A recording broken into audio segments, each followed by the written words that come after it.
In our last video, we explained how copyright protects the expressions of ideas. And we know what it means to express an idea, but still, how does copyright protect these expressions? We'll talk about that in this video. So let's begin by going back to the phone you're probably watching this on. We know from the first video of this series that you own your phone, and in technical terms, the phone is your personal property. We also know that if someone steals your phone, you can ask them to give it back. So far, so good. But how do you get them to give it back? What if you keep asking them politely, but they keep refusing? Well, that's when the law steps in. Now, you probably have some idea of what it means to sue someone. Awkward word, but let's deal with it for now. What it really means is you take that person to court and you convince the court to make them do something for you.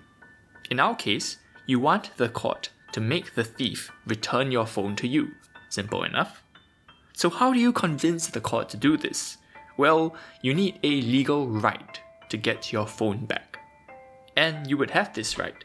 The law of personal property states that owners have a right over their property, which basically means that if someone takes your stuff, you can sue them to get it back. When you do so, the technical expression is that you've enforced your rights.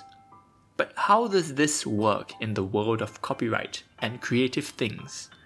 Well, let's go back to your song, and let's say, as we've discussed in the second video of this series, copyright subsists in it.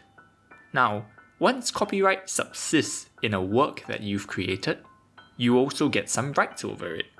After all, we know that copyright is personal property. You own your creative thing. In this case, you own your song. So if someone steals your song, you have a right to go to court and ask them to return it to you. But surely you see why this isn't that simple. You can't just return a song. It's not like a phone.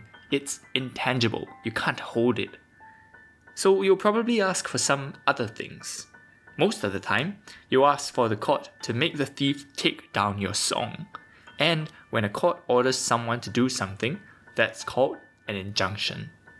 Sometimes, if you lost money because your song was stolen and you can show that you lost that money, the court might make the thief pay you back for what you lost. That's called damages. So this is how copyright protects your creative things. It gives you rights over them, which you can enforce in court. That's all I have to say for this video. Hope it was helpful, and see you in the next one.